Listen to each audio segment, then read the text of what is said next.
PNG, you got all the options, JPEG, etc. However, if you want to make this look good in the next parts, we're going to be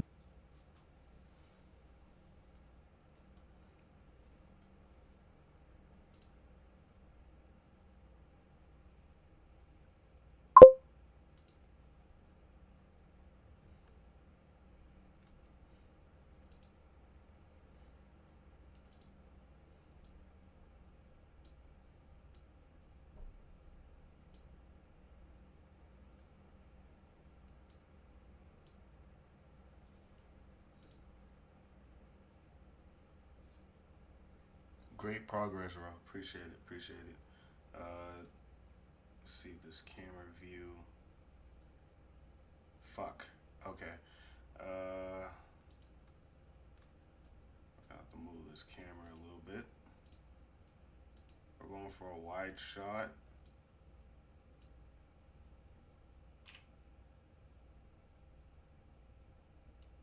Up it down. Raise it. Rotate a little bit down. Bam. Okay. Fuck. Okay. That's... No, we don't want to rotate you like that. Go back out here. Raise it. Camera view. We're getting better. We're getting better. Okay, we no longer need to raise it. We just need to slide it to the side.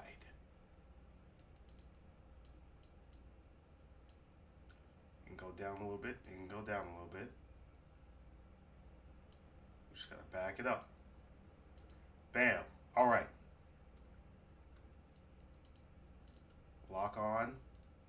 Slide it. There. It's at an angle now because it's got to get the cheese too. It's also off-centered, but that's okay.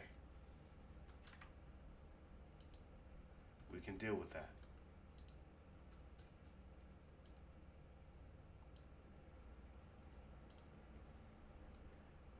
Let's try and just render this.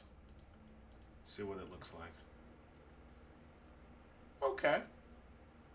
Okay, I like this. I like this.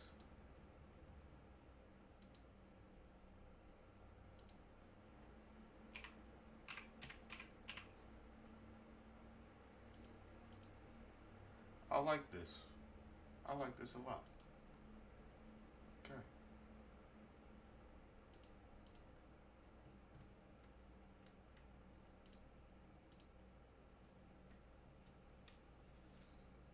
Where's my lock-in music?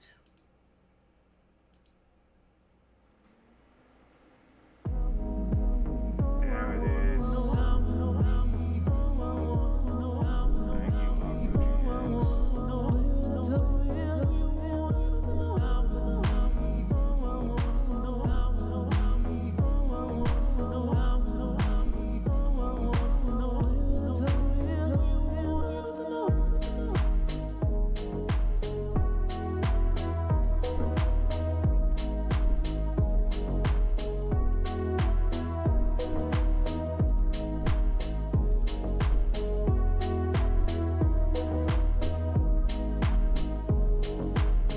There. It's clear. I can see everything.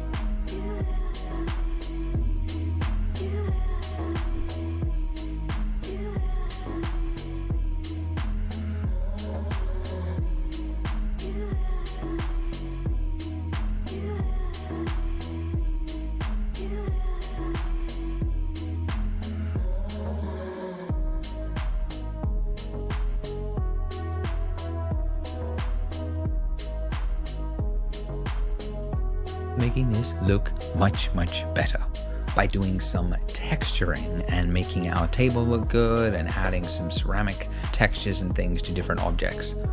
But this is kind of the end of the modeling section of the donut tutorial.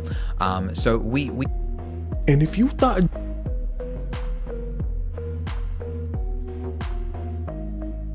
we touched on, you know, basic primitives. We add slight deformations. We extruded some things to create like an organic looking shape, did a little bit of sculpting. And then we created a mug, right? And then did some modifiers and subsurf to kind of create the general shape there. So those are kind of some of the techniques that you will need to learn to create lots of different objects in the future. Just some though. But there are so many other techniques and tools, precision modeling mostly with hard objects, how to keep straight lines, and then modeling something that is really custom and deformed, getting those like large-ish shapes there and just kind of like almost using the mesh like a guide mesh to kind of create shapes. And then actual characters, like sculpting a character from nothing and then actually converting that character into something that looks and has like subdivision so that the arm can move, and then rigging that character so that you can actually move the arms like a puppet. So these are the kinds of techniques that we don't have time to go into in the donut, but I do have time to go into in my course called the Beginner's Academy. So all of these things you can see on the screen here are taught in that academy. If you only want to learn Blender for free and you just want to do this donut, that is fine. But if you want to go further and you want to learn how to actually think like a 3D artist and take an idea from your head and actually convert that into something that you can use, whether that be for 3D printing or for rendering or for whatever visualization purpose you have. Chat, what color should the plate be? What color y'all thinking? Check YouTube. YouTube be typing up a storm.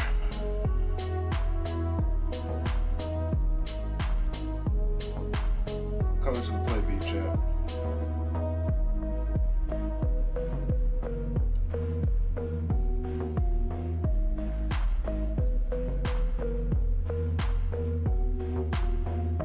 Everything's getting colored.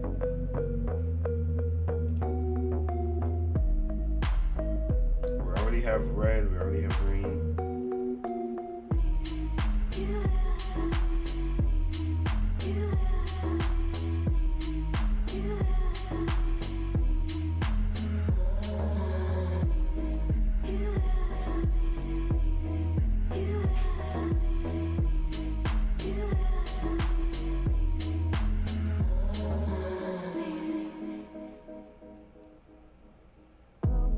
I feel like focusing on the shades.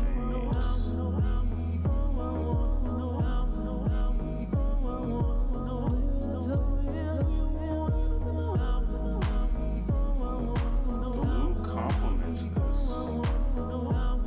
We don't have blue yet, so.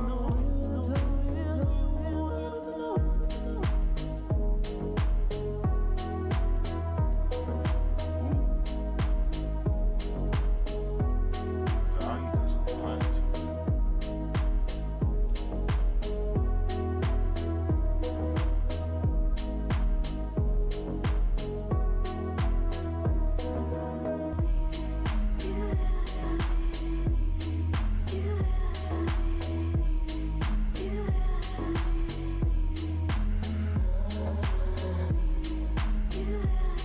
Baby blue.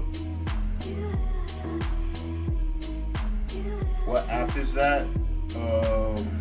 Baller Taller. This is Blender. Yeah, this is Blender. It's free. You can do 3D modeling, sculpting, all that in the third.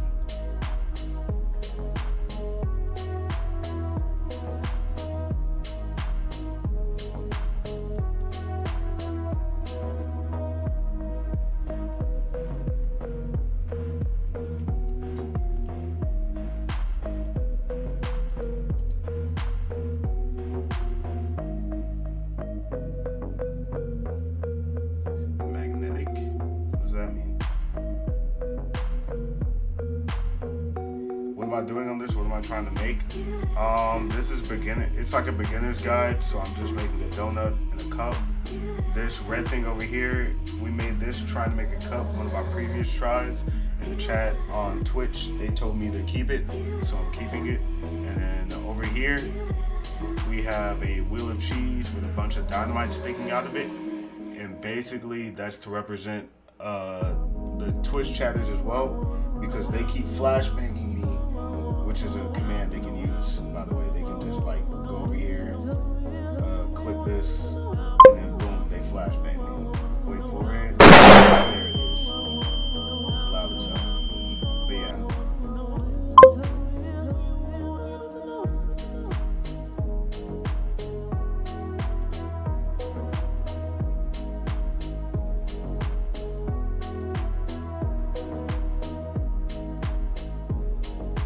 Can I get it on mobile? No, not at the moment. It's only on computer or like laptops and stuff like that. I don't think you can get it on tablet yet. But yeah, you gotta. It has to be downloaded to like your computer, not on mobile. How many subs do we have on Twitch at the moment? 7. But once we hit 20, we're gonna start a giveaway for all the followers and everybody.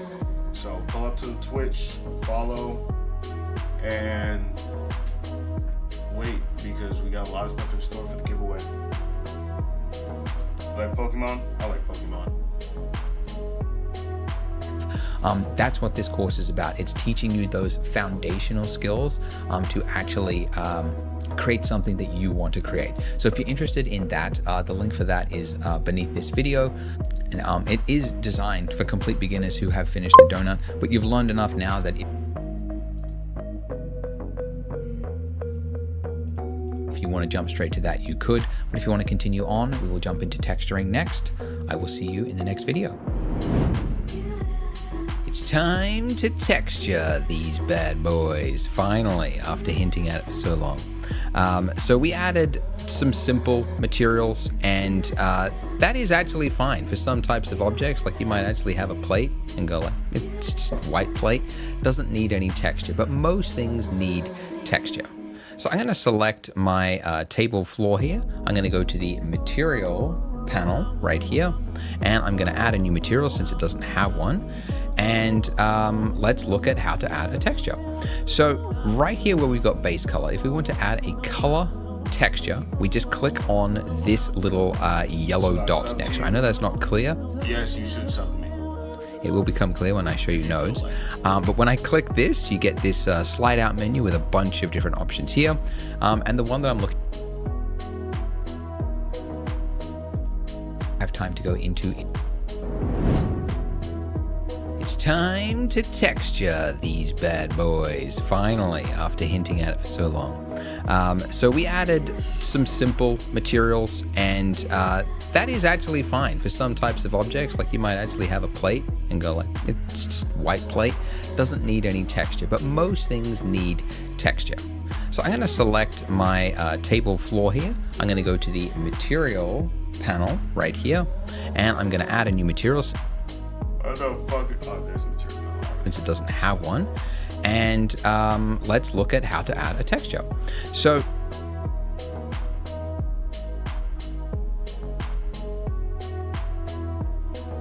pull up to the Twitch.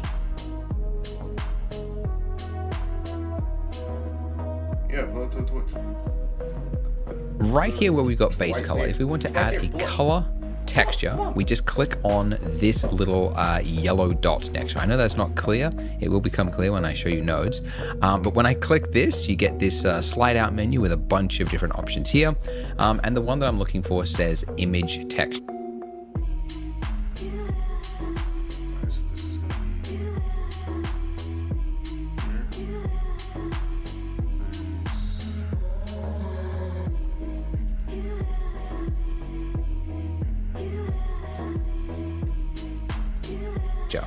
Okay, two different options here. And the one that I'm looking for says image texture.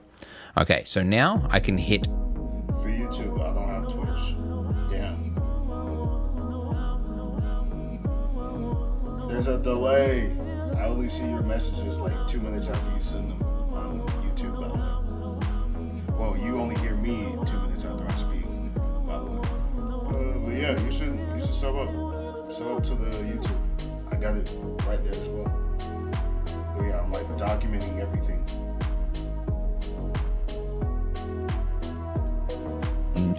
Open, And just to demonstrate this, I'm going to select a wood texture that I downloaded off the internet just to show you how this works. Now, on this note, if you happen to see this, if you use an image texture that you find online, it's because there is a new feature. There's a purpose. There's a new feature in Blender 5.0 where if it identifies in the name anything from the number 1000 to 2000, I think, it'll think that is a UDIM, which is a completely whole, production, professional workflow kind of thing. It'll think it's a UDIM. And anyways, what you need to do is then change this to single image. But most of the time, most images, if it doesn't have those numbers, a string at the end, it should just load in fine. Anyways, let's say you had an image like this. You wanted the table to look wood, right? We're not going to do that, but just to show you, you would see it's okay, right? But there is no bump information, okay?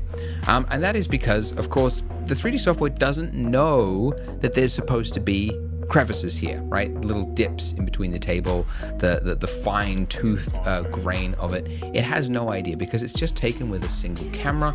It would have no idea how to guess what that true information should be. I mean, there is technically a way to guess it, but it never really turns out well. So I'm not even going to bother showing you. So most of the time when you're talking about texturing in 3D,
and using image textures, like textures from the real world, you don't just grab a random image texture that you find online. You need to use PBR textures, which stands for physically based rendering textures. Okay, all right. Thanks for saying that after I've already grabbed that. PBR texture. What the fuck? They're all circles. Check this out. They're all circles. I guess that's what I need. Ooh, I like this one. I like this one right here.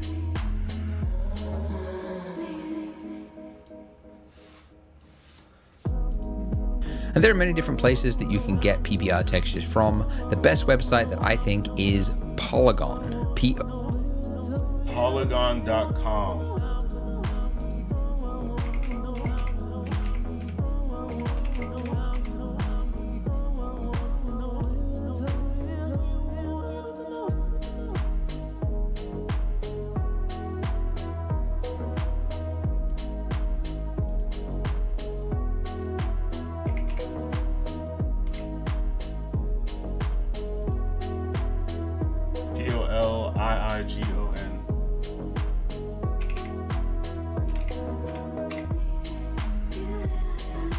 Okay, yep.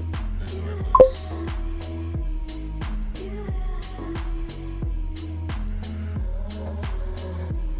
DOLIIGON.com. The link is below. And I think it's the best website because it's my website. It's my company, which I created 10 years ago, and it is now the fastest growing texture library online. So we've got photographers all over the world, and they use specialized equipment to go out into the world, and they capture surfaces, usually like photograph the surface like hundreds of times, which is what enables you to actually capture all of that height information, the bump, the shininess, reflectiveness of materials, and actually capture all of the maps that you can see here. For example, these weird looking maps is exactly what Blender needs to make the material look realistic. So we've got a bunch of different categories. Obviously, like almost anything you want to create, you can find the textures on here. But for just this tutorial, if you go to polygon.com/donut, the link for that is also below. But this has the 6 textures that you'll actually need to follow along for this video.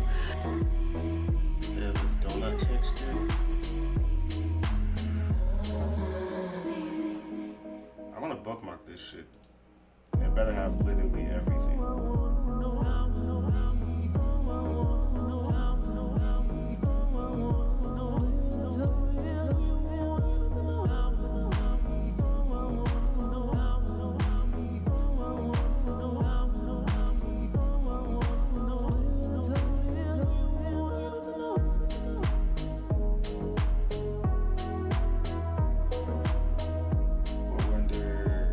Render engine are we using, chat? What's up, balls all on your back? Render engine right now we're using Eevee, like the Pokemon.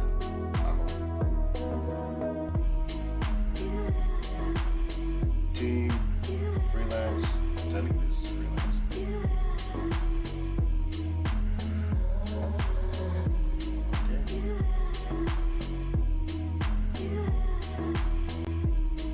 Whoa. Pricing? I don't want to price this shit. I want this shit. This shit look cool. I have to buy it. I don't want to buy it. Where's all the free textures? Alright, you got donut, coffee, foam, texturing, grass, blanket texture, gold, wet sand texture. They got a lot of shit here. Let me show y'all. They got a lot of shit here, bro.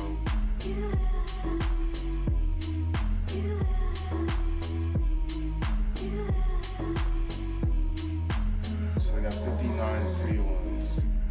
Let's go, please.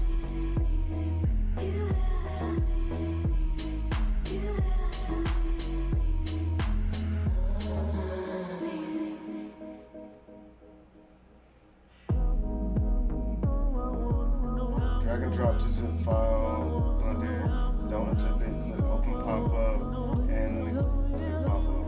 Hold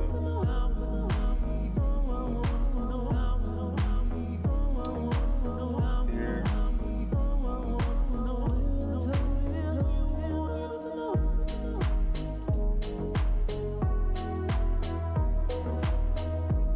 Drag and drop file.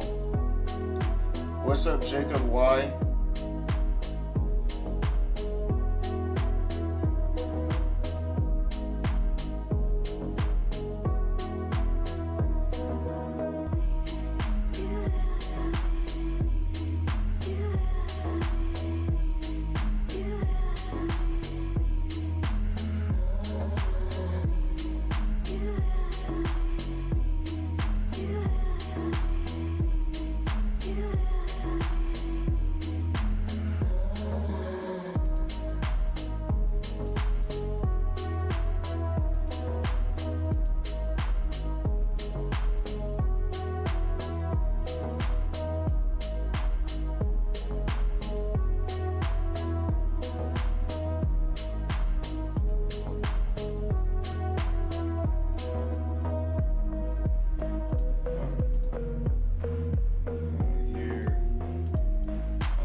They're all free. We've made them free. All you need to do is get a free account, and you can download all of those by just clicking them and then hitting download. And also, if you scroll down, we've got some premium textures here if you have a subscription with us that you could use for the cafe scene that we're making to kind of spruce it up, make it your own, add some variation there. So we've included some ones here that go well with the scene. And if you use this link, you'll get 10% off any plan you choose.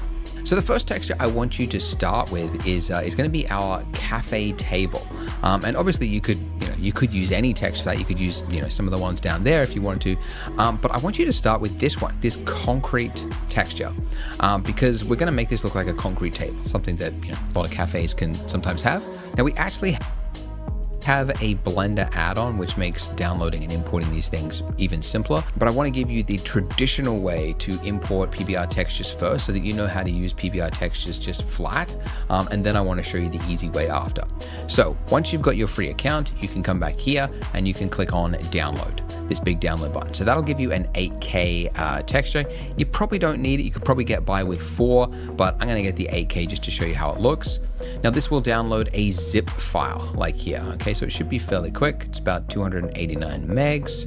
Once you've downloaded this texture, I need you to unzip it. So with Windows, you just right click and go extract all. If you're on a Mac, you just double click it and it should just unzip it.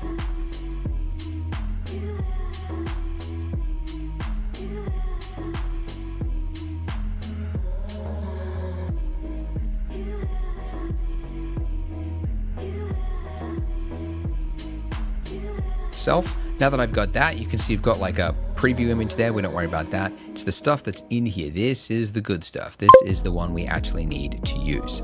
So I'm going to just copy this folder location and then back in Blender for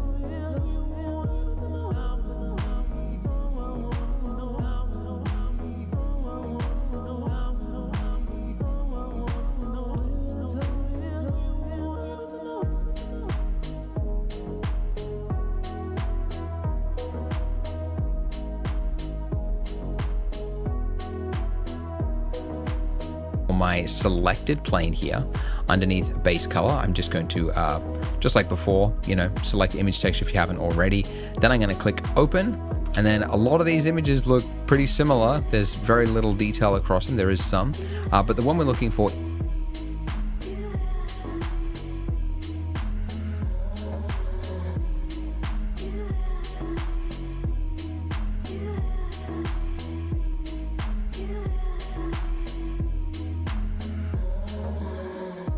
is underscore base color. So that is the one we're going to start with.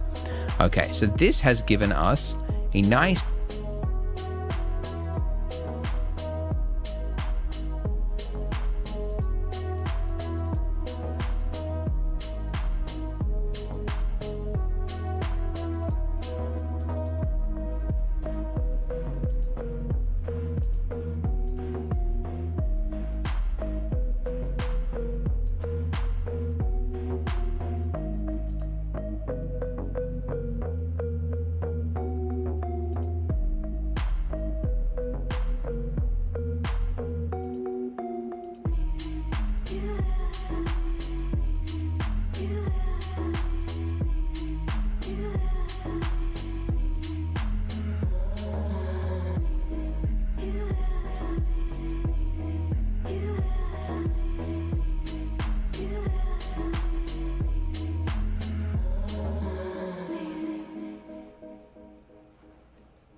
clean. It's the one we're going to, there is some, But the one we're looking for is underscore base color. So that is the one.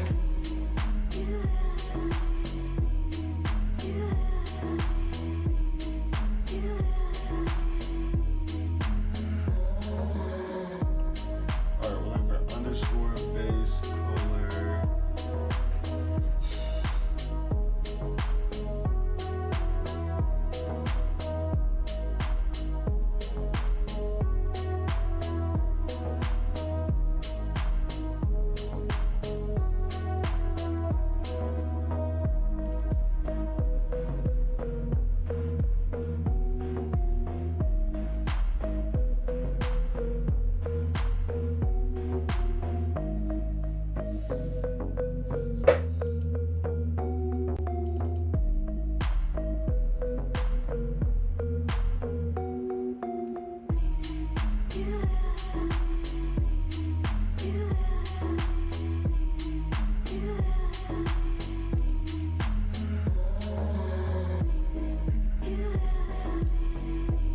Those are the nodes. Wow, this shit is just 0 plus UV, can I get UV? Base color, metallic, roughness, IOR, alpha, normal, trans message,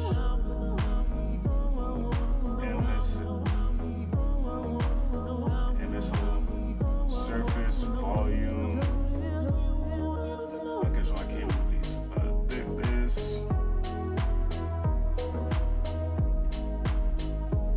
High into displacement. Okay. Save. We want a texture on this motherfucker.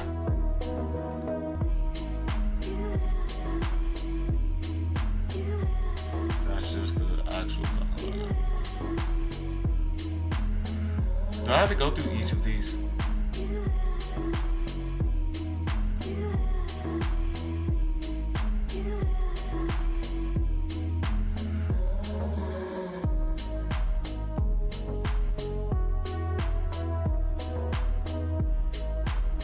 I have an idea.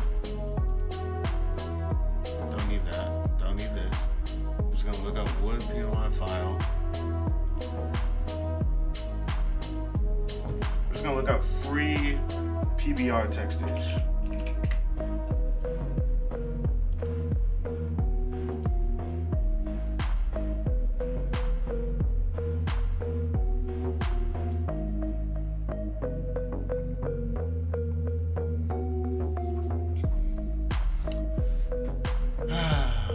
What we got?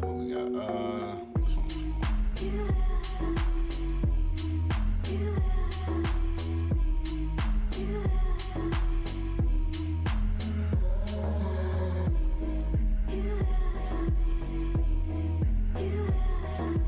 So you guys can see what we're looking at. Pizza table.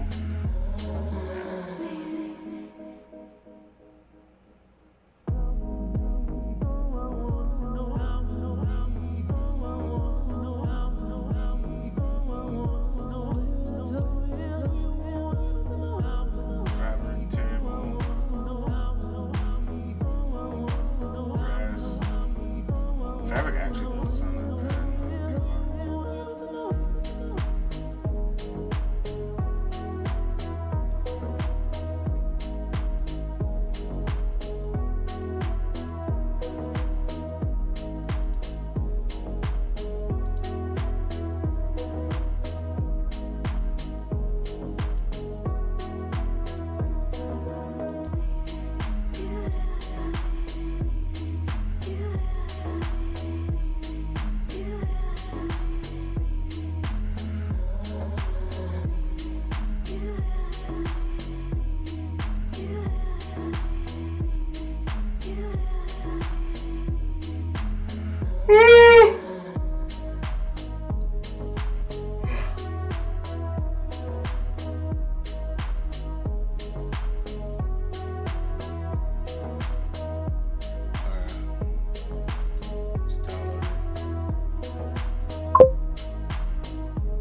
me that's what we wanted.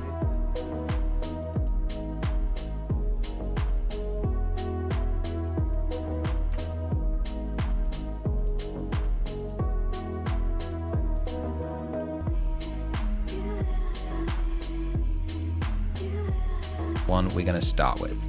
Okay, so this has given us a nice, clean, de-lit concrete floor texture, but the same problem, we don't have that height information there. And that's because, just like before, we've only loaded in information into the base color. So it's almost like this has been printed on cardboard. That's kind of the appearance there.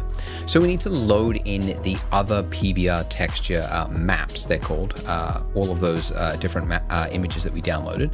And we could, you know, import and do them the same way by like clicking this little dot and then go image texture, but it's very fiddly. And this view here, you can probably tell is like, it's not designed for like complex texturing work.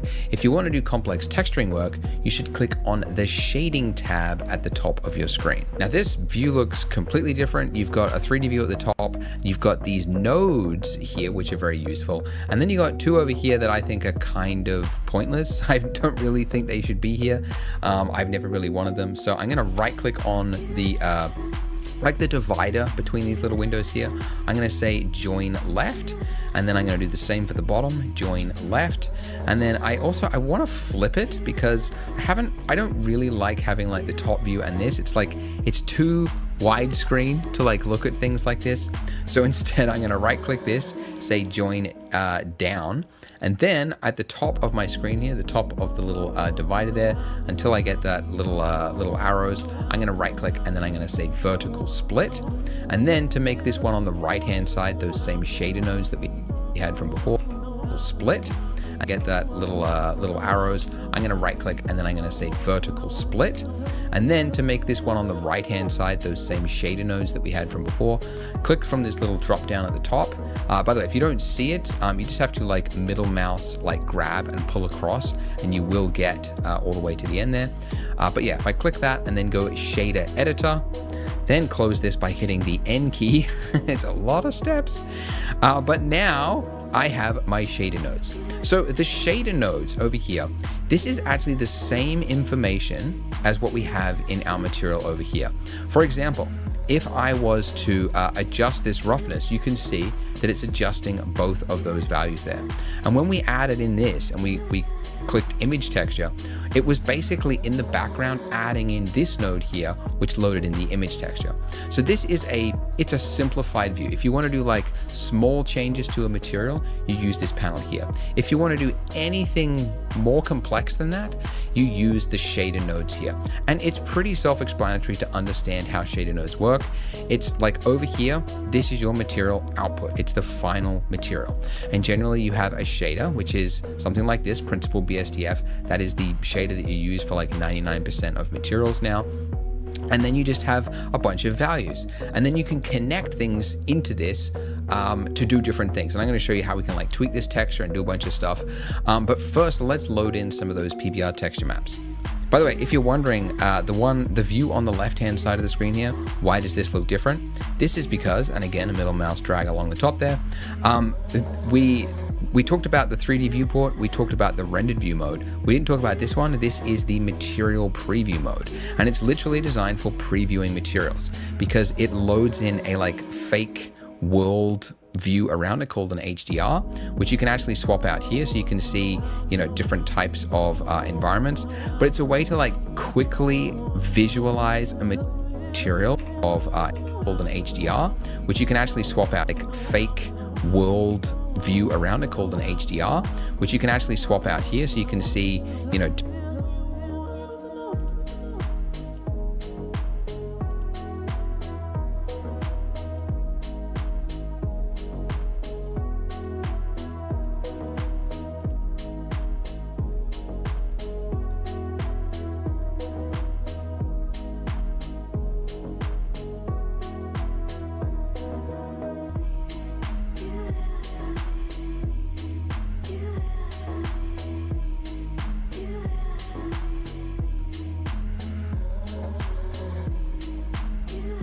different types of environments, but it's a way to like quickly visualize a material without having to like change a bunch of lighting to understand how the material is going to look, because materials look very different in different lighting setups. So it's actually a very useful mode, and it makes sense. It's called Material Preview. So let's load in another image. So I'm going to hit, I could hit Shift A, or I could just go Add at the top of the screen there. It's cool that Blender's hotkeys are the exact same ones everywhere. So Shift A is the same as Shift A over there, right? Add. And I'm going to go Texture, and I'm going to say Image Texture. Okay. And now it's just asking where you want to drop it. So I can just drop it anywhere, and I'm going to click Open. Then I'm going to navigate to that folder where all of the images are. And the first one I'm going to load in is this one called _normal, the purple one. And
you can remember it as the normal map because it's normal to ask, why is that purple?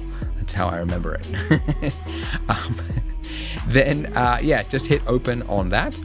And the place that you would put that, you could guess, is the normal input, that little purple input there on our, you could get it. This one, I'm going to click Open. Then I'm going to navigate to that folder where all of the images are. And the first one I'm going to load in is this one called _normal, the purple one.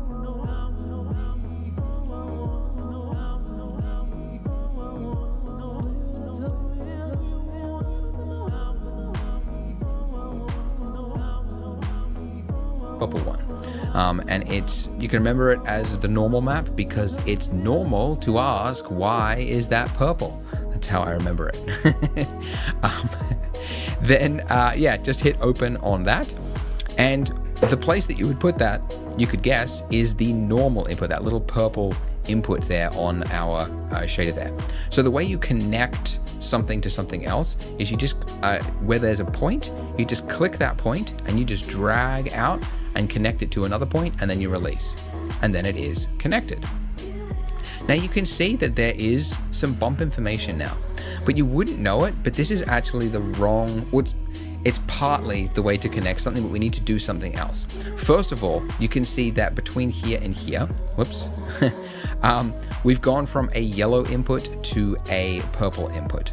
Now it's okay to go from like yellow to gray because gray just means grayscale, so you can go from color information to gray information, that's fine. But normal is like vector information. Yeah, without getting technical, like the normal is the way the face is, like that invisible line of the faces, and this is like faking which direction each of those pixels has. But basically, we need to add something between here and here to convert this from color information into vector information. And we can do that by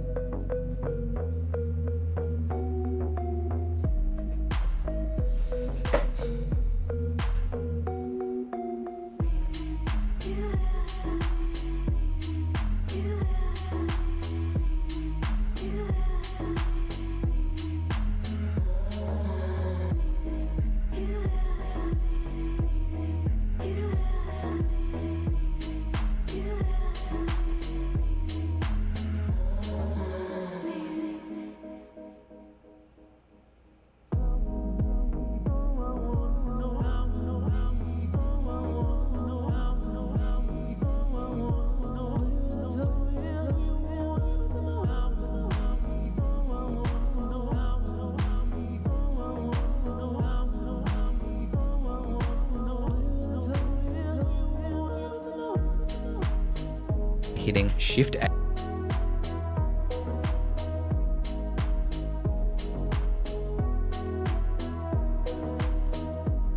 To add again, and then going to displacement in this drop down and clicking normal map. You can also, if you can't find it, you can go to the search bar and you can type in normal map as well. All right, once you've got this normal map, you then just need to drag it over that line until it lights.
Up, and then you just want to do a placement in this drop down and clicking normal map. You can also, if you can't find it, you can go to the search bar and you can type in normal map as well.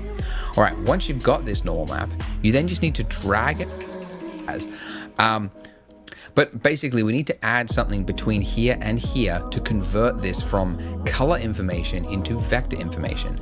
And we can do that by hitting Shift A to add again, and then going to displacement in this drop down and clicking normal map. You can also, if you can't find it, you can go to the search bar and you can type in normal map as well. All right, once you've got this normal map, you then just need to drag it over that line until it lights up, and then you just want to do a single click and it will connect it. Okay, so now it is correctly connected, but still it's just not quite right. There is a lot of steps to like manually connecting PBR texture maps, which is why I want to show you the fast way to do this after this. But I need to show you this because you might be using PBR texture maps from elsewhere or from like production files and stuff, and you need to know how to actually manually connect them. So when you're working with PBR texture maps, the only texture that should have the color space sRGB is your base color, okay? Every other map should have the color space set to non-color. And again, without getting technical, I keep saying that because these shaders are very technical. It basically, it's converting it to linear space. So it's using that, or it's actually not doing any conversion. It's just saying like, let's use the raw values from that and just use it linear. Anyway. Other software sometimes call those utility maps, but Blender is non-color data. Okay, so now that we've got that, look, we've got bump across our concrete there. And if we went into the rendered view at the top there, you could see if I took my lamp at the top there and then I brought this like way down to the plane there, you can see we get this like nice gritty shadows.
500 followers, and we're adding jiggle physics.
cast across the surface there. And this is how you make materials that look realistic. You can't get this information any other way than by very expensively capturing these surfaces. And I know that because I've seen the bills. I know how much it costs to capture surfaces like this. And it can be thousands. That's where we started. And over the years, we've got that price way, way down. But it's a very expensive capturing process. It's not easy to do. It's not fun. It's very boring to do. So unless you really want to go into that space, it's not something you want to try to do. Anyways, so that's the normal map, but there is another map which is useful. So I'm going to hit Shift A to add another map, and I'm going to say texture, and I'm looking for image texture. Okay. And then I'm going to click open on this. And this time I'm looking for the one with underscore roughness at the end of the name. Okay. And then just like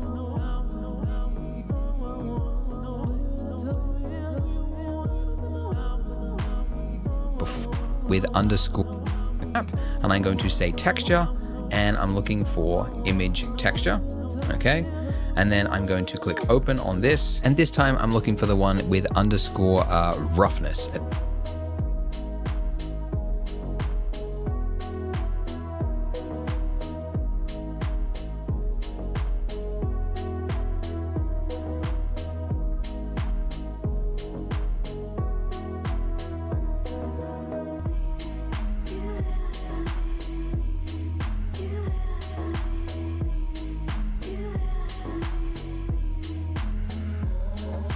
The end of the name. Okay, and then just like before, I need to make sure my color space is set to non-color data.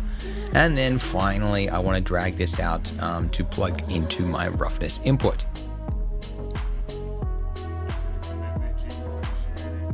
Appreciate it. I don't even know how long this shit gonna take. Fuck, you ain't got TikTok. God damn it.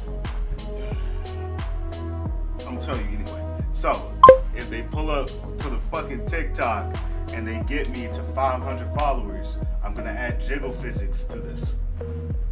I don't even know what I'm gonna add jiggle physics to. But something's getting jiggle physics if they give me the 500.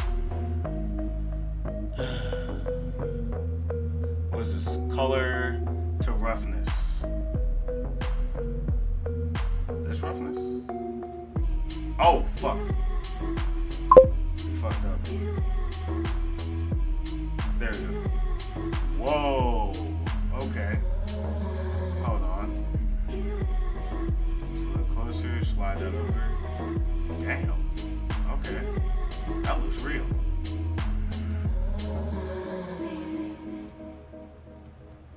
Where the fuck is the light source?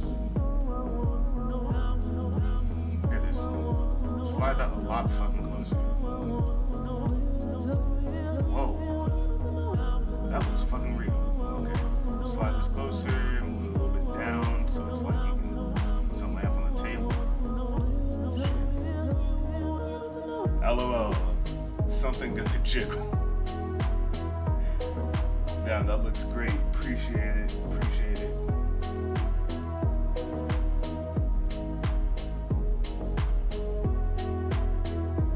Yeah.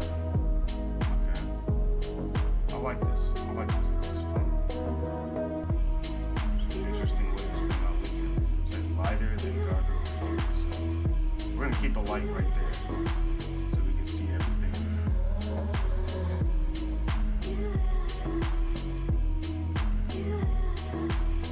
Now when you do that, you'll see that the material goes very, very dull. So it was like, you know, before when we set this to like shiny, like this, when we connect this in here, it goes dull because concrete is dull. So this is actually like the correct value for concrete. We like calibrated it to make sure. So this is that. Now, it's very often that you actually want to customize something. Like, for example, cafe tables often have concrete that has been like buffed or like coated in some sort of gloss or something like that, or an epoxy.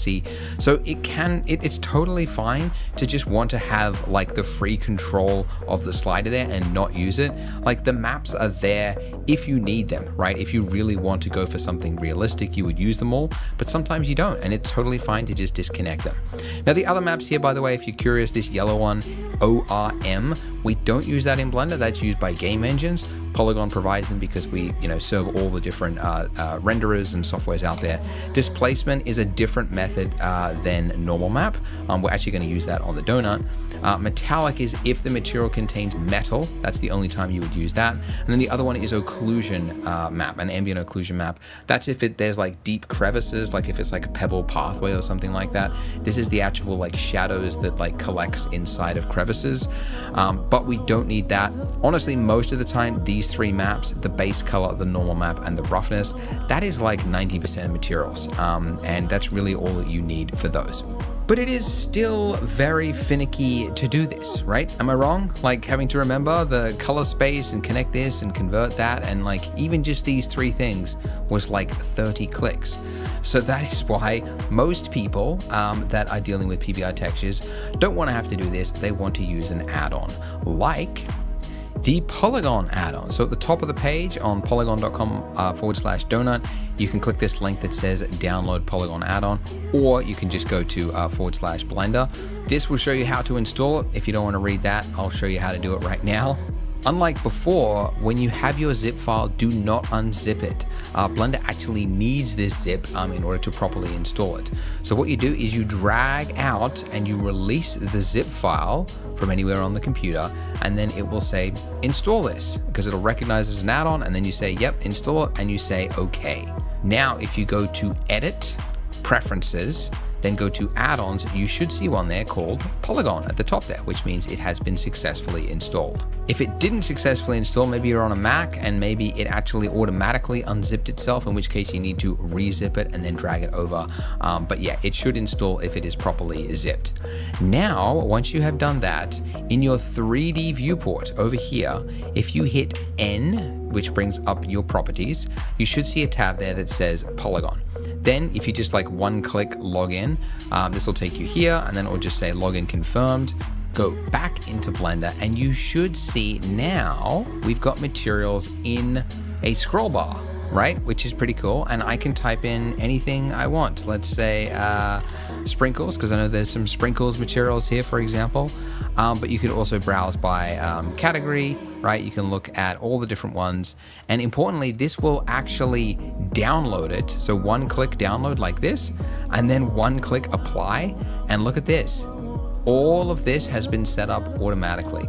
All of these are automatically set to non-color. We've got the exact precise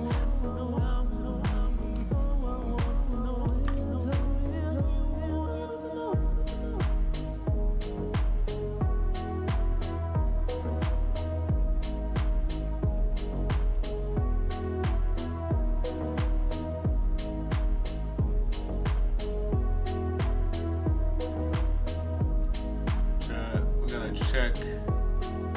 See if polygon is worth it.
correct use of every single map that is ready to go.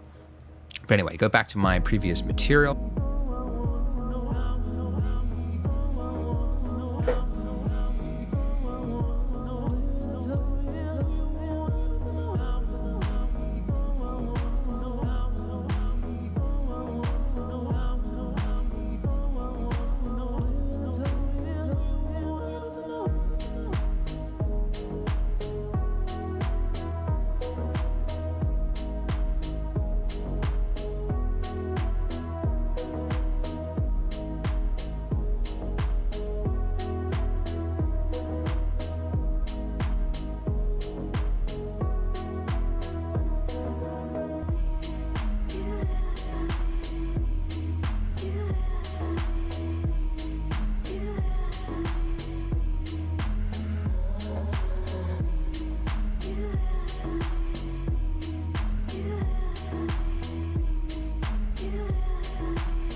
here, and let's go to the free category, and then let's use another one. So this speckled glazed ceramic plate, and by the way, you can like click the little drop down there if you want to see something online to get like a better picture for it. You can quickly view it that way, but this is the one we want to apply to our plate here. So with my plate selected, I need to first of all hit download. I've already done it, which is why I don't see it, but you hit download and it'll just save it to your folder, which is in your preferences. And then with an object selected, you should be able to hit apply. If you don't see the apply box, it means that you haven't got an object selected, so make sure one is selected in order to click that box. Okay, so we have correctly applied it. You can see all the nodes are there. It's the correct material. Why isn't it showing up on our object? Now, this isn't a fault of the texture or anything like that. This is to do with texture mapping, which is the next thing to understand when it comes to textures. Is textures are 2D, right? 2D. And our objects are obviously 3D. So how do you apply a texture to an object? There are so many different ways. And the most common way is to use UV unwrapping, which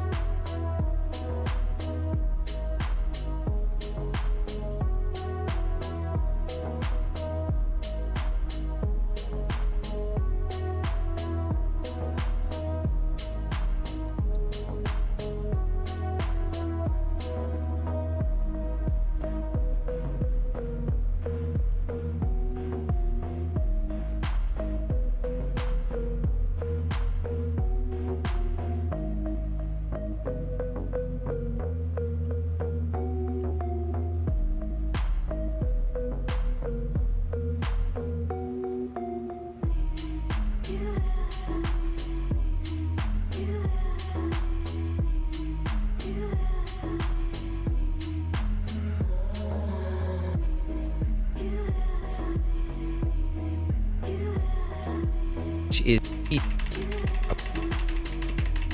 on color. We've got add-ons and references.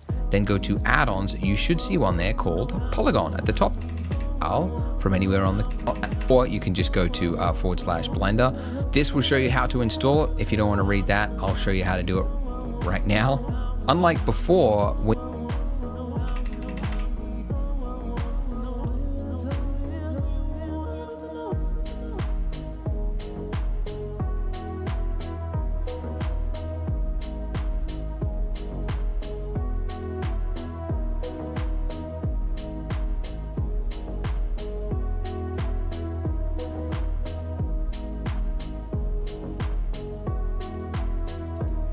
So that is why most people that are dealing with PBR textures don't want to have to do this. They want to use an add-on like the Polygon add-on. So at the top of the page on polygon.com /donut,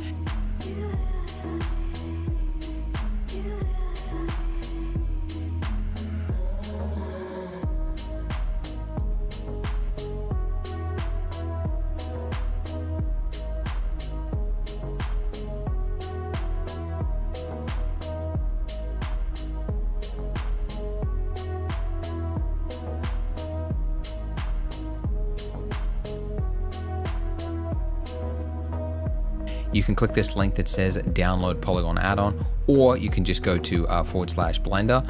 This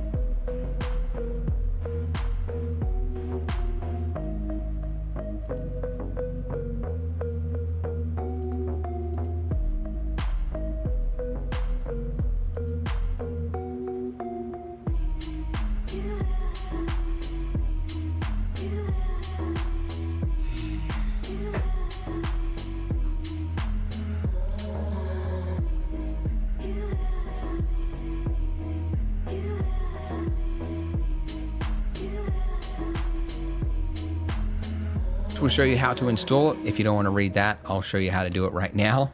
Unlike before, when you have your zip file, do not unzip it. Blender actually needs this zip in order to properly install it. So what you do is you drag out and you release the zip file from anywhere on the computer, and then it will say install this, because it'll recognize as an add-on, and then you say yep, install it, and you say okay. Now if you go to edit Preferences, then go to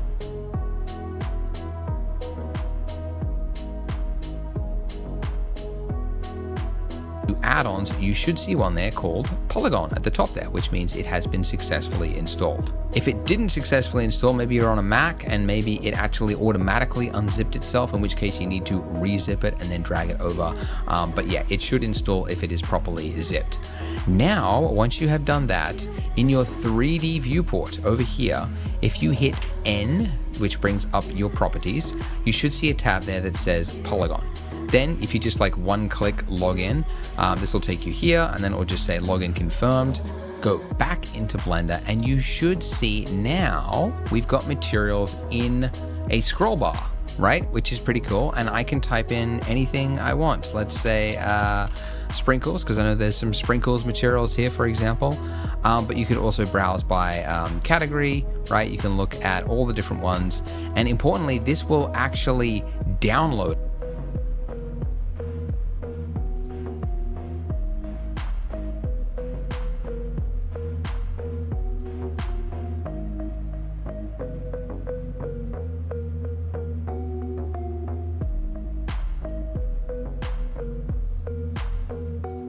So one click download like this, and then one click apply, and look at this. All of this has been set up automatically. All of these are automatically set to non-color. We've got the exact precise correct use of every single map that is ready to go. But anyway, go back to my previous material here, and let's go to the free category, and then let's use another one. So this speckled glazed ceramic plate. And by the way, you can like click the little drop down there if you want to see something online to get like a better picture for it. You can quickly view it that way. But this is the one we want to apply to our plate here. So with my plate selected, I need to first of all hit download. I've already done it, which is why I don't see it, but you hit download and it'll just save it to your folder, which is in your preferences. And then with an object selected, you should be able to hit apply. If you don't see the apply box, it means that you haven't got an object selected, so make sure one is selected in order to click that box. Okay, so we have correctly applied it. You can see all the nodes are there. It's the correct material. Why isn't it showing up on our object? Now, this isn't a fault of the texture or anything like that. This is to do with texture mapping, which is the next thing to understand when it comes to textures. Is textures are 2D, right? 2D. And our objects are obviously 3D. So how do you apply a texture to an object? There are so many different ways. And the most common way is to use UV unwrapping, which is the default method, which is what it's actually looking for right now. You can see that's the texture coordinate that it's called in is UVs. And for something like a plate, this is the most simplest thing ever because it's just create.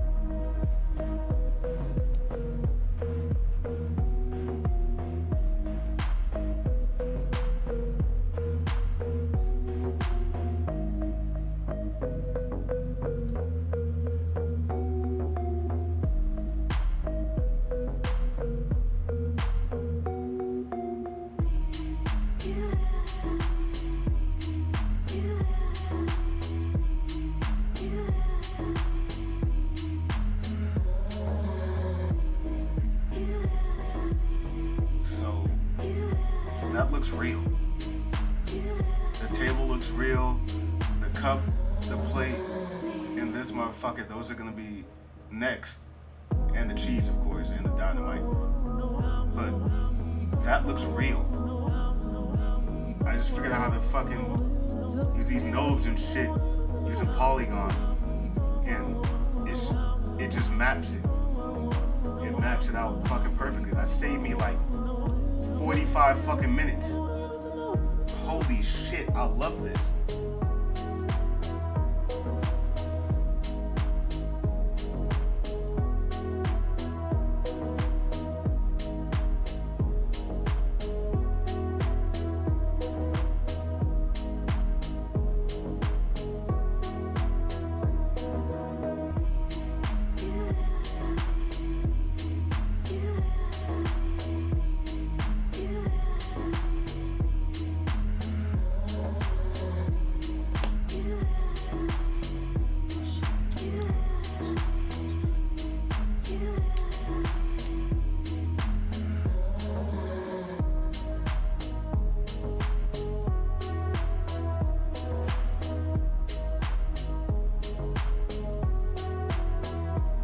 creating UVs. So in edit mode, so just tab and then select your entire mesh like that. Then hit U for unwrap, and then select unwrap angle based. And look, now the texture has been applied. So what did that actually do? If you go to your UV editing tab at the top of your screen there, just click that, you will see, and let's focus on our object, so number pad right there, and I'll just turn this off so we can see the mesh underneath it, and this one as well, and let's look at the wireframe. Okay, so when we UV unwrapped it, it basically took, I mean, in the case of something,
as flat as this, it just took us and wrapped it.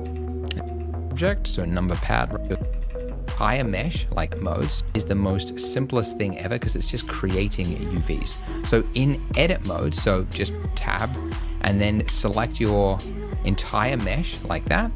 Then hit U for unwrap, and then select unwrap angle based. And look, now the texture has been applied. So what did that actually do? If you go to your UV editing tab at the top of your screen there, just click that, you will see, and let's focus on our object, so number pad right there, and I'll just turn this off so we can see the mesh underneath it, and this one as well, and let's look at the wireframe. Okay, so when we UV unwrapped it, it basically took, I mean, in the case of something as flat as this, it just took a snapshot of it and then it put it into the 2D space over here. And from your drop down, you could actually change it to the color map and you could see where it's actually applied to on it. So if I select a point right here on the mesh, you can see which point is actually selected there. So it's right next to this little spot and you can see there is this spot in the ceramic there, okay? And as if I was to select everything with A, and then if I was to hit R to rotate, you can see that the texture is being updated over there. In fact, if I turn off the overlay there just to see it more clearly, and then I turn on the thickness, right? Watch this. As I select everything in edit mode, I can move this around and the texture coordinates are updating in real time. Okay, I can also scale this by hitting S, and this is a really common thing you do because like often a mesh is a completely different size to the captured size of the object. In Polygon's case, for like detailed textures like this is a 30 by 30 centimeter texture, which is actually probably pretty perfect for a plate. Maybe a plate should be a little bit scaled in like that so that the dots are a little bit bigger, but you can see this is very, very easy to do. Let's go back to layout over here. I'm gonna select the icing now, and let's do one that's a little bit more complicated. So I'm gonna hit N to bring up the properties again. I'm gonna scroll down. So this is in the textures free category, scrolling down, and I'm looking for the strawberry pink glaze. Okay, so we got this strawberry pink texture, right? And this was actually captured by literally pouring a bunch of icing into a pan, and then using a stereoscopic scanner to capture it from all dimensions so that you get this like really interesting, like that height information there, the little bumps of like the sugar crystals and stuff popping through. Pretty cool. Anyways, let's hit apply on that. Okay, you can see there is some texture on here, unlike the plate which came in like nothing.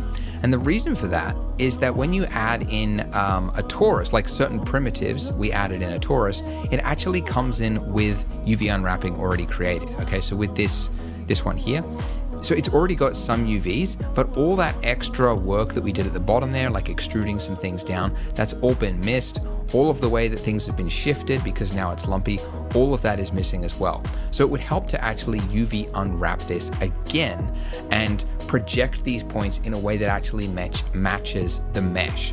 So the way to think about this is, what if this mesh was made of paper and we had to lay the paper flat over onto this texture on the left-hand side over here?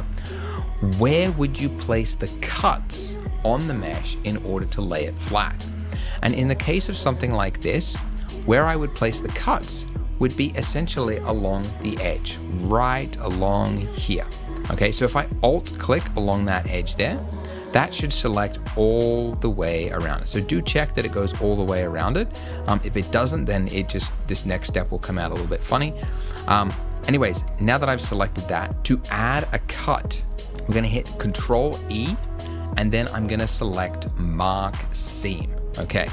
And now if I was to go back into wireframe mode here and then just turn off this selection, you should see that we've got a line here that is red. By the way, the one next to it that is purple, that is the one that has the crease, which we added when we used the solidify thing to make it cling to the donut a little bit better. So we've got this line that goes all the way around it, okay? And that has done a cut. Now nothing has changed yet because we still haven't UV unwrapped it, and that's okay because we need to do one more right in the middle of our donut. If you just select like a random point on the inside of the donut there, then hit your focus key, tilde 3 or numpad period, then you should be able to get in nice and close to it. Now that I'm here, I'm gonna do the same thing. So hold down Alt and then select this line here. And now I'm gonna hit Control E and do another seam. Okay, now that I've done that, select the entire mesh, and just like before, to unwrap it, it's U to unwrap, and unwrap angle based. Now watch what happens. Ready? Wow, that's taking a long time. I don't know why it took that long. I've never seen it stall like that before. Okay, anyways, but look, that is perfect. That's pretty well perfect. I mean, there's probably a little bit of stretching there. There's always gonna be stretching, guys. You'll never get it perfect, but as long as the stretching is minimal, like that is pretty well good. It's laid flat, like it looks almost like a cowhide rug, you know, like the dead animal that's been stretched out. It looks like that, but like that's how it works, right? So now if I go into material view, look at this now. We no longer have, I mean, you couldn't really see it clearly before, but you no longer have the stretching that was happening there. It's now been properly stretched across it. It's been properly mapped. And so we've got the texture going all the way in there. Now the scale of this is probably wrong. So I like to change the scale here, and I want to see it over there. So I like to turn off my overlays at the top there. So you can just click that little box, that'll turn off everything so you can't even see what's selected. And now I can just change the scale here, and I could make it bigger or smaller. But yeah, you can play with the size and try and get it good. But why does it look so pale and pink and like not as fun as it was before? Well, it's because when we added in that texture, right, when we clicked this, it overrid the material that we had before. So if you go back to your shading tab, you'll see we got all these textures. And for example, before we had a pink color that was in the base color. Now it's been overridden with the actual strawberry color, which was captured with the camera. However, that strawberry is a little paler than what I want. So I'm actually going to disconnect it because there's not actually that much information in color when it's something like this. All the information is in the bump. So we can really just get by with, actually we don't need metallic because there's definitely no metal in it. I'm going to keep the roughness. That's okay to keep because I just actually want to see that. I'm going to disconnect this, which is the subsurface amount, because I want to control that myself as well. And I'm just going to leave the roughness and the normal, and that's it. Oh, I should explain how I was disconnecting those. So if you hold down Control and then right-click drag, that is how you can disconnect. You can also just click these points and then just disconnect like that, but I prefer to Control, right-click drag, and that'll cut it, sever the tie. And now that I'm here, I'm just going to set these values to what I had before. You know, just playing it by eye. What pink color looks good? Set my subsurface amount, radius to 1, and then I'll change this scale value till it looks nice. But there you go. I've now got my fleshy pink donut, but I now have this lovely bubbly sugar crystal till it looks nice. Radius to 1, and then I'll change pink color looks good. What I had before, you know, just playing it by eye. What pink color looks good?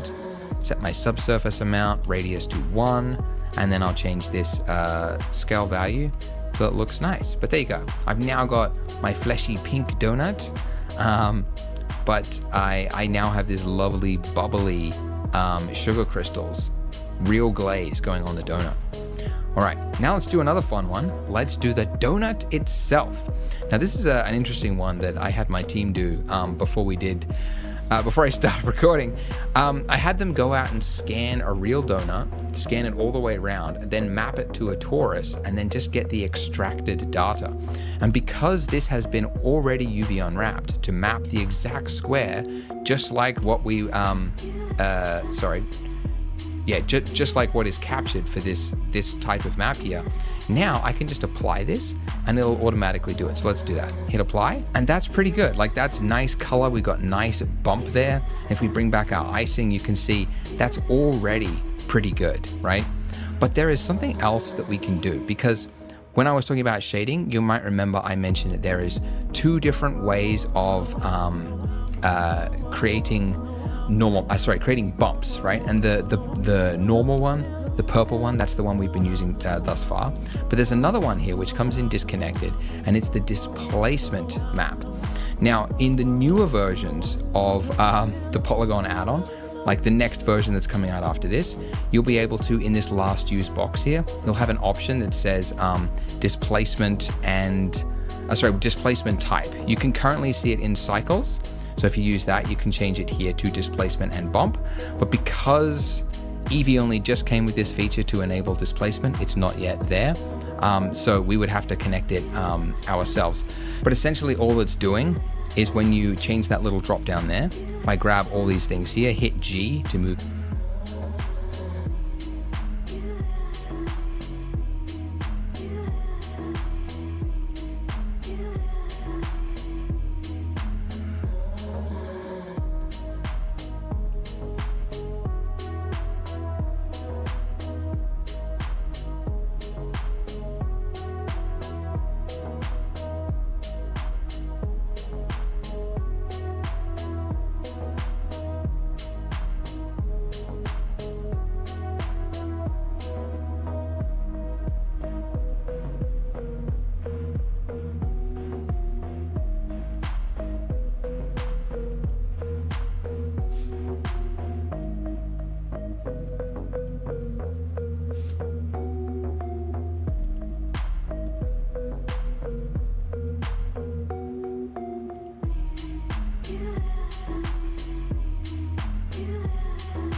Press start to continue.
Mission's not here. Looks like it's back downtown.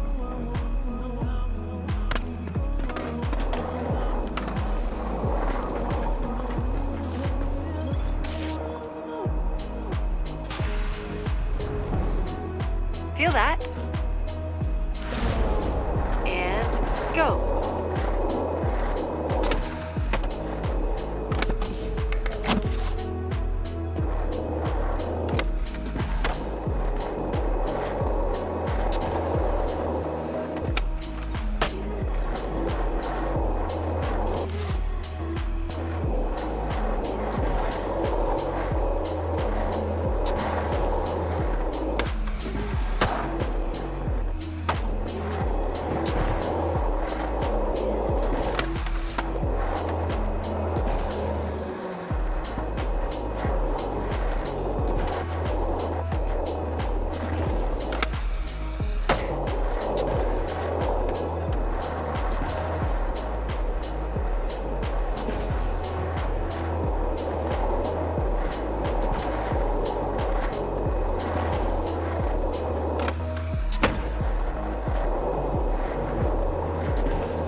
Over.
Okay, this time.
Select a player to join their party or send a party invite.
Select a player to join their party or send a party invite.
Select a player to join their party or send a party invite. Select a player to join their party or send a party invite.